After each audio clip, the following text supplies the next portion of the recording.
जय जय पांडुरंग हरी बुद्ध विटेवरी या चॅनलला मी आपणा सर्वांचं सहर्ष स्वागत करीत आहे आणि आपणाला विनंती करीत आहे की बुद्ध विटेवरी या चॅनलला आपण सबस्क्राईब करा, केले नसेल तर तसंच कमेंट्स करा, लाईक करा, शेअर करा. जास्तीत जास्त लोकांच्या घराघरात नव्हे तर लोकांच्या मनामध्ये हा बुद्ध विटेवरीचा विचार पोहोचला पाहिजे.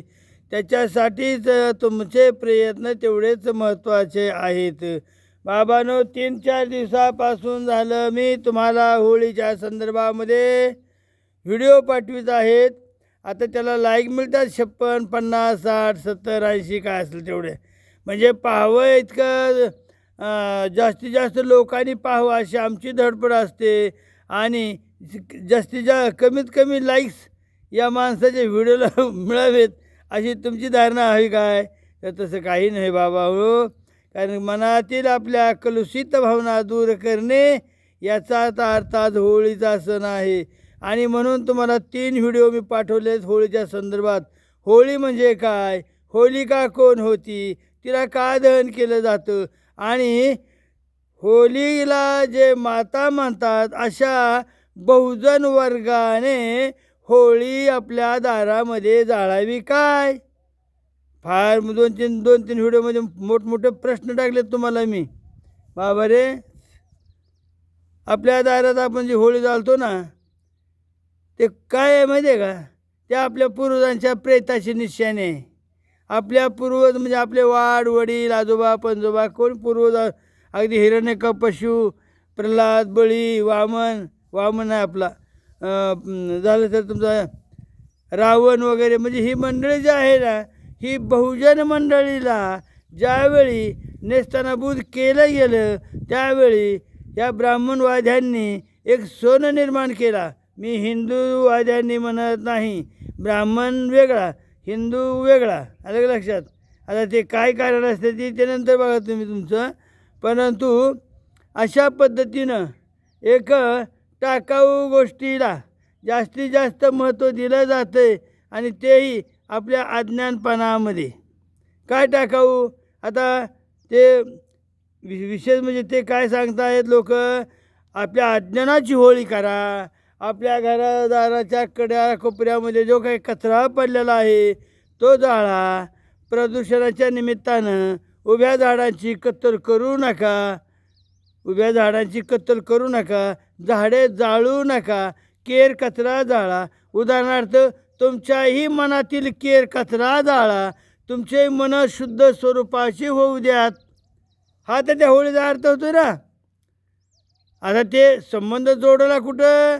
होलिका संदर्भामध्ये. होलिका कोण होती? तर हिरण्यकश्यपूची बहीण, प्रल्हादाची आत्या. ज्यावेळी ह्या मुलीवर एक व्यभिचार केला आणि तो ब्राह्मणवाद्यानं जो व्यभिचार केला, मी ब्राह्मणवाद्यानं म्हटलं, मग तो कुठल्याही जातीचा असू द्यात, लक्षात आलं का तुमच्या? तर अशा वृत्तीनं अशा प्रवृत्तीनं ज्यावेळी या होलिकाला नागडं करून जाळून टाकण्यात आलेलं आहे. कशासाठी? इतिहास तुम्हाला 3 व्हिडिओमध्ये दिलेला आहे. 3 व्हिडिओमध्ये हिरण्यकश्यपूचा वंशावळ दिली पूर्ण, त्यातले राजे संपूर्ण सांगितलेले आहेतच. आणि शिवाय होलिका ही बहुजनांची माता आहे. मग मला सांगा रे बाबांनो, तुमच्या आईला तुम्ही अशा पद्धतीने जाळाल का? तुमच्या मातेला होलिका माता आपण म्हणतो, ती आपली माता आहे, बहुजनांची माता आहे. आणि मग आपल्या मातेला आपण जाळावं का? तर नाही जाळावं. मग जाळावं काय? तर आपल्या मनातील घाण जाळा, आपल्या मनातील केर कचरा जाळा. लक्षात आलं का? धम्मपदाचं 3रं वाक्य आठवा. काय आठवा? त्याने मला मारलं, त्याने मला छळलं, त्याने माझा जाच केला, त्याने मला हिऊ केलं, त्याने मला तिऊ केलं. जोपर्यंत ही भावना तुमच्या मनामध्ये आहे तोपर्यंत तुमचं मन शुद्ध होणार नाही. परंतु त्यानं मला मारलं, त्याने मला छळलं, त्यानं माझा आत्मघात केला, ही भावना ज्यावेळी तुमच्या मनातून मावळली जाईल, नष्ट होईल जाईल, त्यावेळी तुम्हाला सुबोध प्राप्त होतो, प्रबुद्ध प्राप्त होतो. प्रबुद्ध प्राप्त झाल्यानंतरच त्याची ती एक वैचारिक ठेवण वेगळी होते आणि त्या वैचारिक ठेवणीला असं काय म्हणायचं, येस धम्म सनातन. अवैरानं वैर कधी दिकत अवैरानं वैर कधी शांत राहत नाही. तर वैरानं वैर वाढतं आणि वैराचा नाश अवैरानं होतो, असा त्या धम्मपदाचा सखोल अर्थ आहे. आणि काय सांगितलं, हाच खरा सनातन धर्म आहे, किंवा ह्यालाच आपण सनातन म्हणूया हवं तर. म्हणजेच होळीचा कशा पद्धतीनं कोणी कसा अर्थ लावला, कोणी कसा अर्थ लावला. आता मला सांगा, उद्या काय आहे? उद्या गटारी पौर्णिमा काय उद्या. तर या दिवशी तुम्ही काय खाता, तुम्ही काय पेता, तुम्ही कुठं लोळता, हे काय सांगायची गरज नाही. तर हे सांगायची गरज याच्यासाठी नाही म्हणत मी, की कारण तुम्ही सुज्ञ आहात. तुम्ही सुज्ञ आहात, आपण सुज्ञ आहोत. म्हणून आपण काय खावं, आपण काय प्यावं, आपण काय बोलावं, आपण काय शिवीगाळ करावी. कशासाठी शिवीगाळ करावी बाबा? कोणाच्या अंगावर का म्हणून रंग टाकावा? अरे त्या रंगाचाही अर्थ सांगतो तुम्हाला, वेगळाच आहे ते. अवघा रंग एक झाला, माझी हे सोयरा माता म्हणते, अवघा रंग एक झाला, अवघा रंग एक झाला, रंगी रंगला श्रीरंग, अवघा रंग एक झाला अवघा. अरे तुम्ही वेगवेगळ्या रंगाचे आहात. कोणी पिवळा असेल, कोणी हिरवा असेल, कोणी भगवा असेल, कोणी निळा असेल, परंतु पांडुरंगाच्या समोर तुम्ही सगळे एकच आहेत.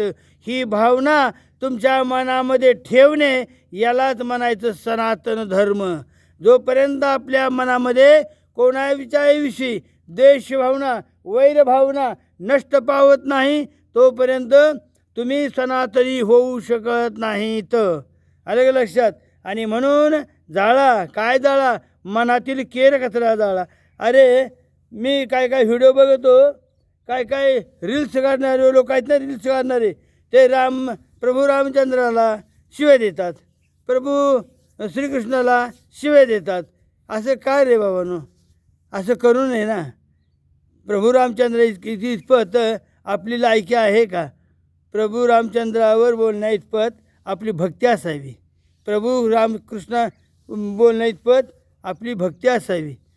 विठ्ठलाची पूजा असावी, विठ्ठलाचे अभंग असावेत, बुद्धांचे विचार असावेत, बुद्धांचे धम्मपदाचे वाचन असावं.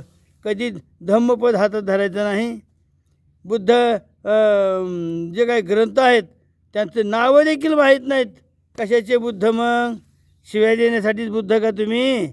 अरे बाबा नो, कोणी कोणाला शिव्या देऊ नका रे.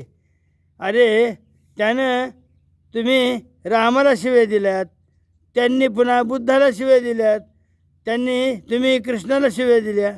त्यांनी काय केलं? बाबासाहेबांना ओंगळ बोलायला लागले. हां, किती विचित्र मी ते रील्स पाहत असतो. बाबासाहेबांच्या मूर्तीची विटंबना, भगवान बुद्धांच्या मूर्तीची विटंबना ही कुठून येते?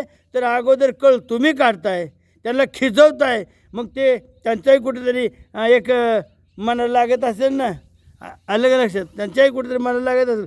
अरे आमच्या देवांविषयी हा गलिच्छ बोलतो, हा गलिच्छ वागतो, मग याच्याही बाबासाहेबाला एक मूर्ती विद्रूप करावी असं मग ते म्हणणारच का नाही?